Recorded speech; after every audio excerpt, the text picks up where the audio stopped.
Part 2. The Padres are the cheapest team in baseball.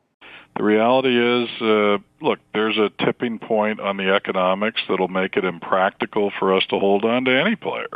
Are we a team in this market that can afford a $20 million a year player? No. Can we afford a $15 million a year player? Probably not. In 2009, Morad's first full season as owner, the Padres had the second lowest payroll in the league, $43.7 million. Unbelievably, in 2010, the Padres' payroll was slashed to under $38 million. In 2011, the Padres' payroll was fourth lowest in Major League Baseball, and the largest salaried player wasn't even on the roster for the final 2 months.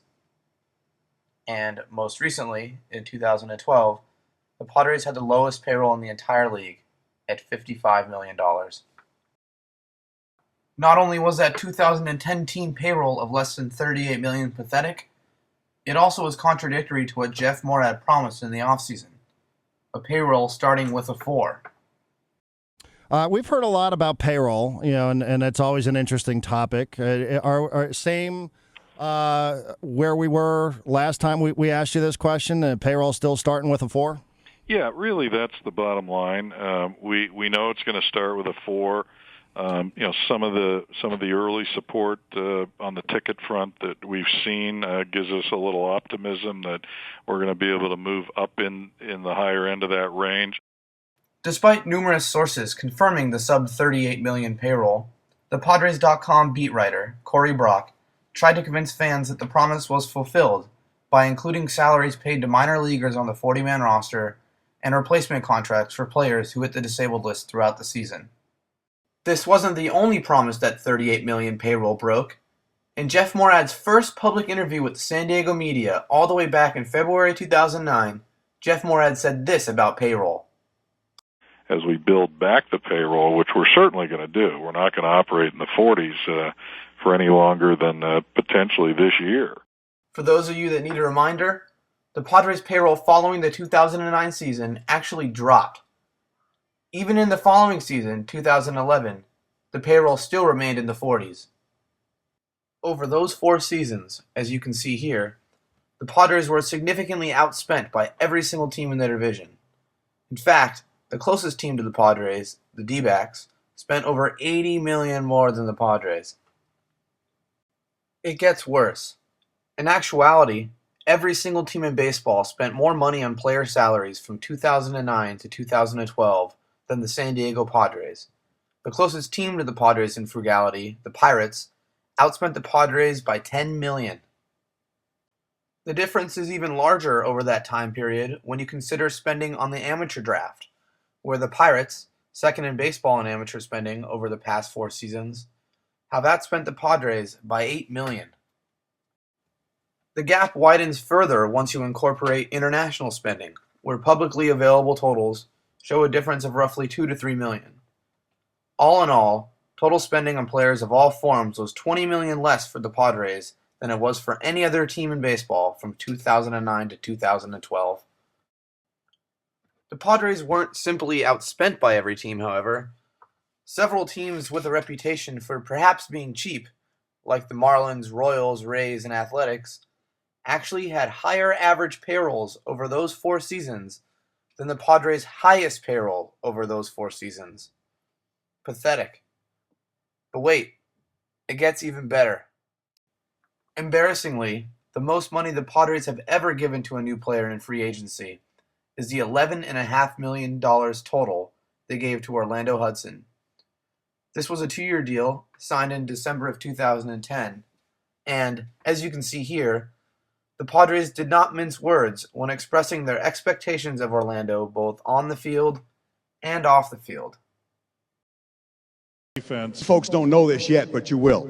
And Jeff can speak to this based on the Arizona experience. Orlando Hudson is one of the great personalities, clubhouse guys, and in the community guys you will ever see in your life. I could not be more excited about this guy coming.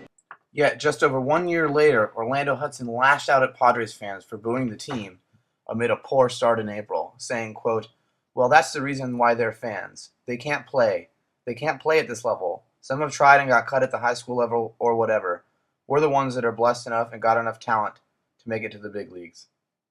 Orlando even personally insulted fans on Twitter saying, "Hey little buddy, I can set up for you to come onto field and try this game out and let's see how well you could do," as well as, "I could ask Bud Black to put you into lineup and we can see how many runs you drive in." Shortly thereafter, the Padres waived Orlando Hudson. At the time he was waived, as you can see here, the Padres had the worst record in the NL at 14-24. Just how pathetic is $11.5 million as the highest total amount given to a new player in free agency? Well, here's a list of the highest annualized contracts in MLB history. Keep in mind, this is the amount that these players averaged per season over the length of their contract. As you can see here, even if the total value of Hudson's contract was all given out in one season, it wouldn't even rank in the top 50 of the highest annualized contracts. Hell, even if you added a zero to the end of Orlando's contract and made it a $115 million contract, it would only rank 35th in MLB history. If you notice here at the bottom, number 36 is Kevin Brown, who got over 9 times more money when he left San Diego in '99 than the Padres have ever given to a new player in free agency. While the Padres were busy being frugal with their payroll while failing to fulfill promises, the rest of baseball wasn't frugal with them. According to Forbes, the Padres received $30 million in revenue sharing in 2010. That's $30 million before you even consider television and radio revenue, revenue from ticket sales, sponsorships, concessions, etc.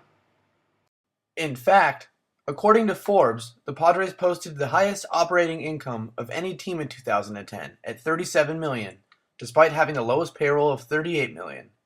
In other words, the extra operating income the Padres made in 2010 could have, effectively, doubled the team payroll.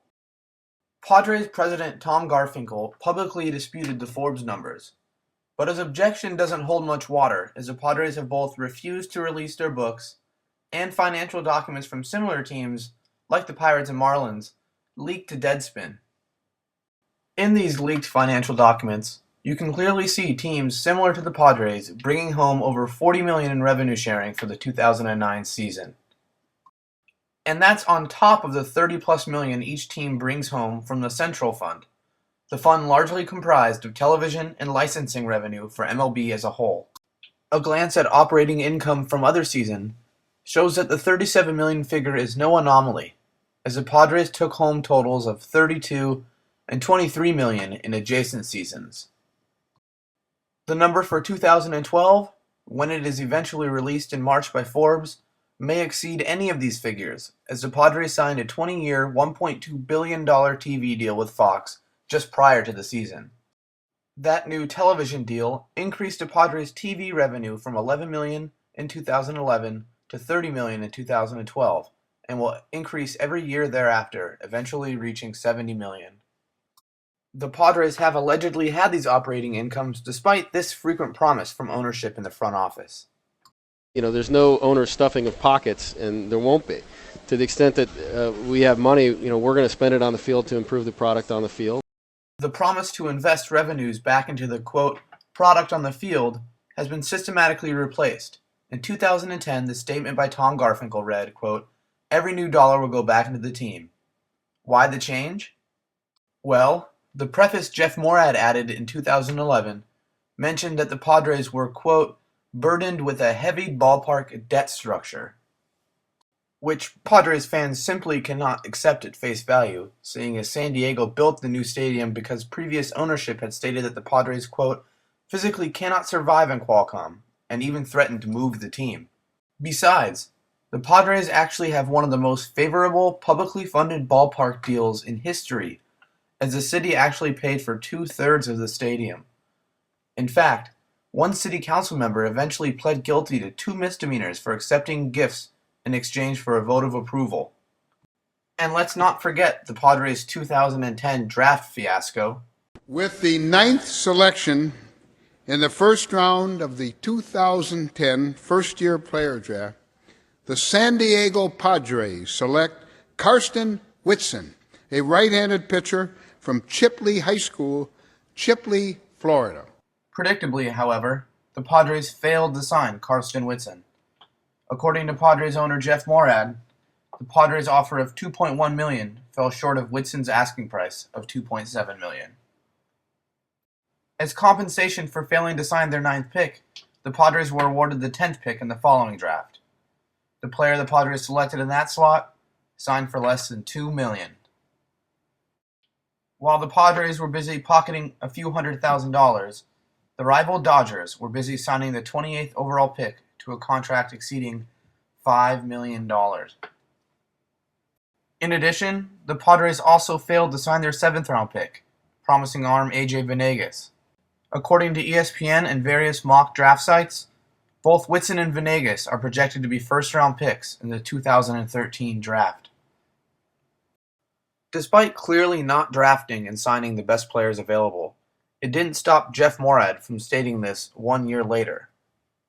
Our focus will be on continuing to scout at the highest level, sign players regardless of risk or cost, the best players that we can, and ultimately bring those players up through our player development system, hopefully to the major leagues where we can all watch them in San Diego. Although, apparently, even if they make it to the big leagues, they won't always be treated like it.